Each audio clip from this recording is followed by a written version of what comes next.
Située à l'extrême est du Niger, la région de Difa, d'une superficie de 156 906 km², pour une population estimée à 714 242 habitants, et depuis 2015 en proie à une insécurité liée aux attaques terroristes du Boko Haram. Une situation qui s'est nettement améliorée comparativement aux premières heures de ces attaques. Des résultats à mettre à l'actif d'une bonne collaboration entre les autorités administratives, les forces de défense et de sécurité et les populations, avec l'appui des autorités du pays. C'est cette cohésion entre autorités politiques, entre FDS militaires sur le terrain et les populations qui progressivement, au cours des années, ont donné des résultats. Malgré toutes les péripéties que nous avons connues, il n'y a jamais eu de découragement, il n'y a jamais eu de panique dans nos rangs. Et toutes nos positions, quelles que soient en tout cas les attaques, ont été toujours gardées. Et c'est ce courage, c'est ce travail patient et souvent difficile qui a aujourd'hui donné des résultats qui sont bien visibles.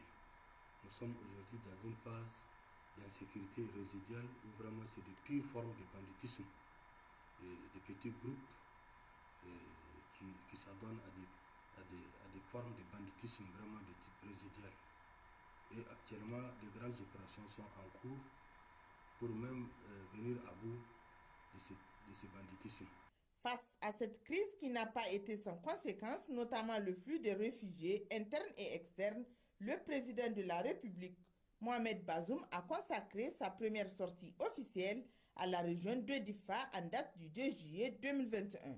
Une date qui restera inscrite en lettres d'or de l'histoire de Difa avec le retour des populations du Barwa qui ont abandonné leur village depuis 6 ans. Le retour des populations aussi émane donc de la volonté du président de la République d'aller dans le sens de la volonté des populations elles-mêmes de regagner leur village. C'était des doléances qui étaient répétées plusieurs fois par le passé. Et le président de la République a pris l'engagement, une fois élu, de donner suite à ces doléances. Tout naturellement en créant toutes les conditions idoines pour que ces populations regagnent leur village.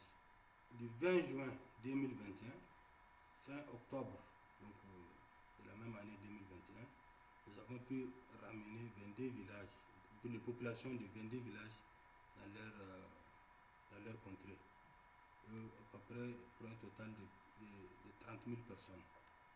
Un autre pari gagné, et non des moindres, est la tenue de la fête tournante du 18 décembre 2020, dénommée Difangla, qui elle aussi a tenu à ses promesses à l'instar des 6 autres.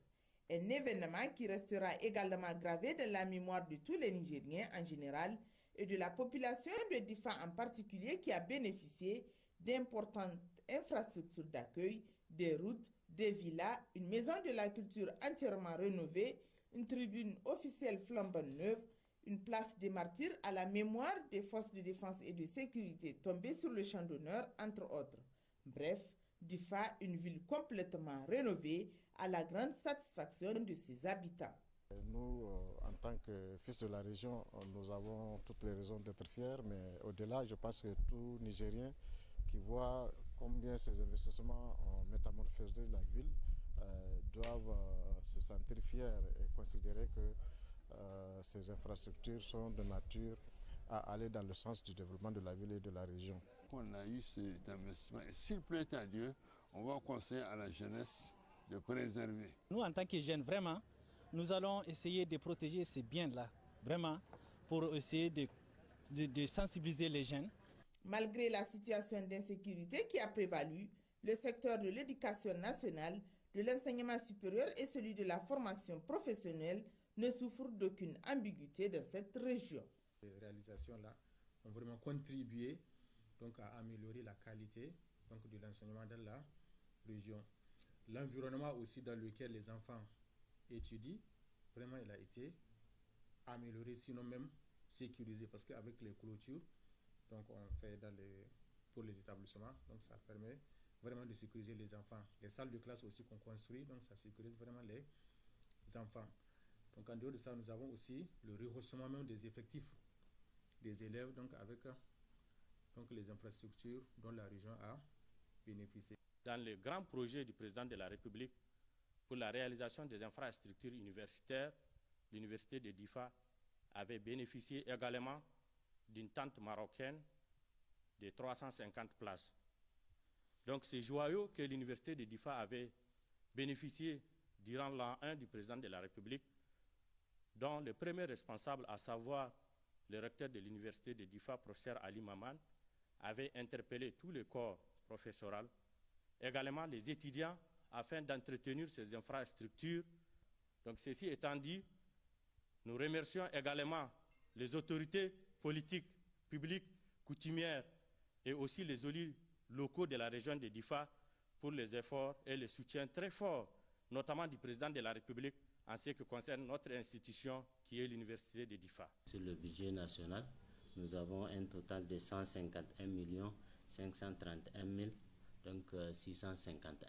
Après, il y a aussi le fonds commun qui nous appuie. En dehors de ça, nous avons des partenaires qui nous appuient, donc comme Plan International, dans le cadre de formation des jeunes. Après la formation, ils accompagnent ces jeunes à travers des kits post-formation. Il y a aussi, nous travaillons également avec le FAPA, qui est un dispositif du ministère. Là, ils font des formations des jeunes. Pour l'année 2021, ils ont formé à peu près 2500 jeunes au niveau de la région de Difa. L'agriculture et l'élevage constituent les activités phares de la région. Pour le premier secteur, d'importants investissements ont été réalisés, auxquels l'on peut ajouter la dotation en intrants et équipements, ce qui a permis au secteur d'enregistrer des résultats significatifs.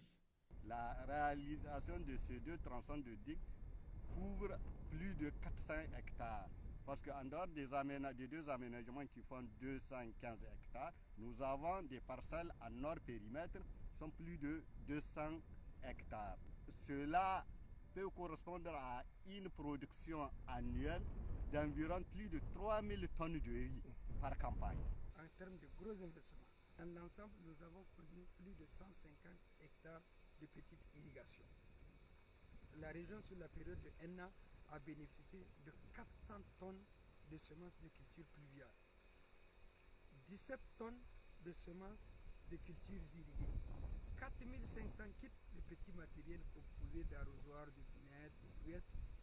Nous avons aussi bénéficié de 11 790 sachets de fongicides pour le traitement des semences, environ 18 000 litres de pesticides pour le traitement contre les ennemis de culture, 333 appareils de traitement distribués à des producteurs pour faire face à des situations d'attaque par les ennemis de culture. La direction régionale de Difa a même bénéficié d'un véhicule 4x4 Fokker pour faire face aux interventions contre les ennemis de culture. Donc tout ça, c'est sur la période de 1 an. La pépinière fruitière régionale qui était à l'arrêt ou bien dont les moyens de fonctionnement étaient très réduits pendant des années, cette année nous avons eu un investissement à hauteur de 8 500 000 pour reprendre la clôture, c'est à peu près 510 mètres linéaires de clôture. Le secteur de l'élevage a également enregistré une baisse des épidémies transfrontalières et des maladies contagieuses grâce aux efforts du gouvernement et de ses partenaires, en atteste la campagne de vaccination du cheptel. Tous les éleveurs là que vous voyez, c'est les éleveurs qui sont sortis de la zone du lac et ils sont nombreux qui n'ont pas bénéficié de cette vaccination. C'est dans ce cadre que nous allons faire le tour pour voir au niveau des points d'eau, au niveau des stations pastorales, au niveau des cours d'eau qui font les concentrations d'animaux pour que nous puissions vacciner le maximum de têtes. Toutes les zones concernées ont bénéficié de congélateurs électriques ou solaires, de Ungurti jusqu'à Gourmaria. Dans les domaines de l'hydraulique et de l'assainissement, d'importants investissements ont été faits au profit de la population. Dans les domaines de l'hydraulique villageoise, on note la mise en service de 220 équivalents pompes modernes. Le coût des travaux d'accès à l'eau potable des populations dans le domaine de l'hydraulique villageoise s'élève à environ 1 milliard 816 488 599 francs CFA. Dans le domaine de l'hydraulique pastorale, donc on note la réalisation de 58 équivalents points d'eau modernes composés de puits pastoraux et des stations de pompage pastoral. On note aussi le rétablissement des services de 54 autres équivalents points d'eau. Le coût des travaux dans le domaine de l'hydraulique pastorale s'élève à environ 996 191 304 francs CFA. Le coût d'investissement dans le domaine de l'assainissement s'élève à 84 594 510 francs CFA. Donc, le coût global d'investissement dans le secteur de l'hydraulique et de l'assainissement s'élève à 2 897 274 413 francs CFA. Le secteur de l'environnement aussi a bénéficié d'importants investissements qui ont permis de contribuer significativement à la lutte contre l'insécurité alimentaire des ménages vulnérables, veut cher au président de la République, Mohamed Bazoum. Il faut retenir à ce niveau plus d'1 493 200 francs CFA ont été injectés dans le volet gestion de l'environnement au titre de cette campagne 2020-2021. La santé, secteur clé de développement, a aussi bénéficié des infrastructures et équipements à la grande satisfaction des bénéficiaires. On peut noter surtout la réouverture d'un CSI important, qui est le CSI de Parwa, qui couvre une population importante. Et ce village a bénéficié d'une construction neuve et équipement d'un CSI, dont les travaux sont totalement finis.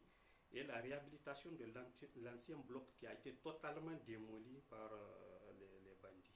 Et dans le domaine de l'appui en médicaments, nous pouvons noter des appuis importants de l'État, surtout pour la prise en charge du paludisme ainsi que les autres maladies qui affectent nos populations. Avec ce CSI, nous avons désormais accès à tous les soins de santé de qualité, notamment ceux liés à la santé de la mère et de l'enfant ainsi que celle de la population en général.